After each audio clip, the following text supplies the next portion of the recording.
गुबुन गुबुन बोसोरनि बायदि देग्लायबो रबीन्द्रनाथ टेगरनि 161st जन्म दिवसखौ जोंनि कलेजाव फालिनाय जादों।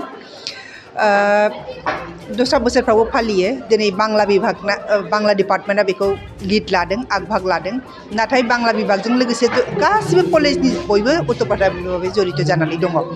आरो जोंनि कलेजा जिहेतु क'क्राझारनि बिटिआर हालामनि मोनसे लेखत लवार आसामनिनो नट अनलि बिटिआर लवार आसामनि मोनसे लेखत लबलगिया कलेज। जोंनावहाय बिभिन्न जाति जनगोष्ठीनि मानसि दङ। जों मोनसे मिनि आसाम, जोंनि कलेजानो कलेज इटसेल्फ इज अ मिनि आसाम। जोंनाव बेंगलिफोर दं, जोंनाव राजबंशी स्टुडेन्ट दं, बर' दङ, गार' दं, राभा दं, बिभिन्न जाति जनगोष्ठी आसामाव जेबो जनगोष्ठी दङ जोंनि कलेजाव सासेल'बाबो बेयाव रिप्रेजेन्ट खालामनाय दङ। गतिके जोंनि प्रत्येकटा जाति जनगोष्ठीनि जे बे मेइन जेरैहाय प्रग्रामफोर दङ बेफोरखौ जों सेलेब्रेट खालामबाय थायो। आरो बे सेलेब्रेट खालामनायाव जों गासिबो बयबो ज' जानानै खालामनाय लोगो लोगो जोंहा मा जायो, जोंनि गथ'फोरनि मादाव माने मोनसे जागरण फैयो आरो माने जे जोंहा माने इउनिटि इन डाइभारसिटि, विभिन्न भाषा भाषिनि माजाराव मोनसे भातृत्व भाब माने मिन्थिनाय। जोंनि बर' स्टुडेन्टफ्रा रबीन्द्रनाथ टेगरनि बेनि कन्ट्रिबिउसननि सोमोन्दैबो मिन्थियो।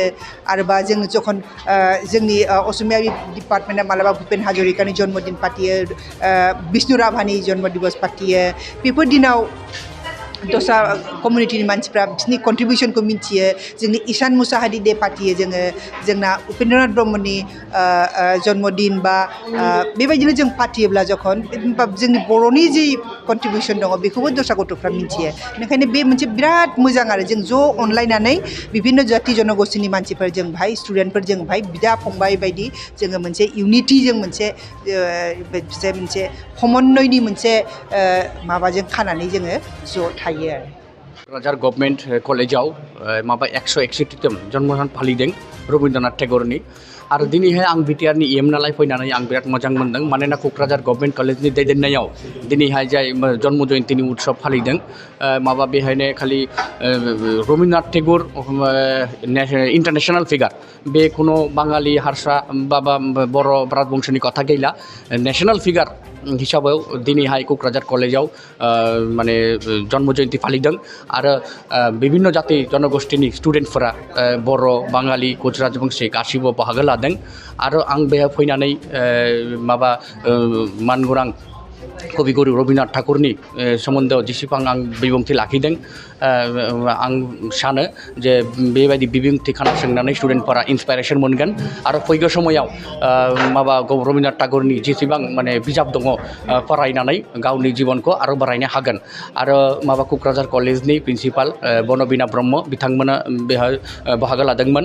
आरो लेक्सारारफोर फेकाल्टिफोर बेहायमोन।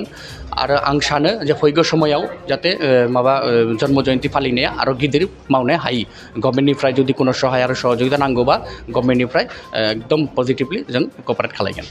मोनसे गोनां खोथा आं बुंनो नागिरदों दा, जे जास्ट निउजाव जाय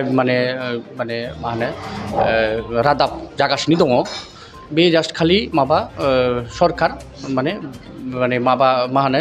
UPPL आरो BJPनि गेजेराव क्लेशनि खबरा फैगासिनो दङ।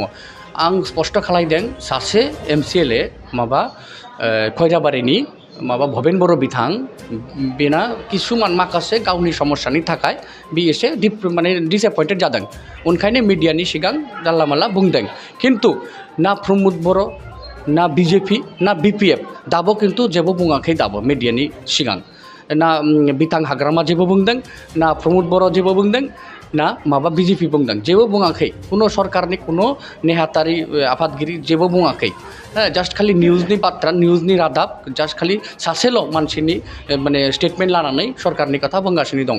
आरो मैया जोंनि मानगोनां मुख्यमन्त्री हिमन्त बिश्व शर्मा बिथाङा अलरेडि मिडियानि खाथियाव बुंखाबाय जे सरकारा 5 बोसोर 5 बोसोर आरामसे सोलिगोन BJP आरो UPPL जौ मित्रता जानानै। ओंखायनो 5 बोसोरनि गेजेराव जेबो प्रब्लेम जानाय नङा, जेबो प्रब्लेम जाया। आरो जुदि सोरबा MCLA बा सोरबा EM जुदि एसे प्रब्लेम दङबा बिथाङाबो माने लिंहरनानै बेना मा समस्या दं माने प्रमोद बर'नि एगेनस्टआव माने जेनेबा भबेन बर' बुंदों जे ब्लकआव माखासे प्रब्लेम दङ बेना गावनि ब्लकआव माखासे प्रब्लेम दं आरो माबा माबि बुंदों बे फिसा प्रब्लेम बे गिदिर प्रब्लेम नङा भेरि सर्ट टाइम बे प्रब्लेमा सल्भ जागोन आरो आं स्पष्ट खालायदों बिटिआरनि स्पोक्स पार्सन नालाय जे सरकारा BPR आरो BJPनि जौ सोलिगोन मोनबा माने सरकार माने बছर 5 बছर फुरा आरामसे सोलिबाय थागोन बेनि गेजेराव कोनो प्रब्लेम जानाय नङा नोंथाङा सरकारि साख्रि नागिरदोंना नोंथांनि थाखाय मोनसे गोजोनथाव खौरां नोंथांनि थाखाय दं एडुकेट पइन्ट जेराव नोंथाङा सोलोंथाइ लानायनि गेजेरजों सरकारि साख्रिनि गुबुन गुबुन रोखोमनि गोब्राब आनजादफोरखौ उथ्रिसारनो हागोन आरो गावनि आथिङाव गसंथानो हागोन बे एडुकेट पइन्टआव नोंथांमोना SSC bank PO bank clerk bank SO UPSC FSC defence railway state insurance AAO ADO एसिस्टेन्टजों लोगोसे स्टेट लेभेल जब आरो माखासे सरकारि साख्रिनि आनजादाव गोनांथि जानाय आयदाफोराव सोलोंथाइ लानो हागोन मख'नो गोनांदि बे सोलोंसालियाव साख्रिनिल' नङा बेयाव MBA आरो सैनिक स्कुल बायदियाव एडमिशननि थाखाय एन्ट्रेन्स होनो थाखायबो सोलोंथाइ लानो हागोन बे सोलोंसालियाव गाहाम थाखो खथानि सुबिदा दं आरो सम मथे नोंथांनि सोलोंथाइखौ बे सोलोंसालियाव होनाय जागोन बेखौबो मिथिनांगोन दि बे एडुकेट पइन्टआव सोलोंथाइ लानानै बावैसो 2021-22 इं मायथाइनि SSC GDनि आनजादाव गासै 11 सा सोलोंसाफोरा उथ्रिसारनो हादों बारा नङा गासै 15,000 रांजोंनो नोंथाङा बे सोलोंसालियाव 6 दानसिम सोलोंथाइखौ लानो हागोन बे सोलोंसालिया क'क्राझार बरपेटा रड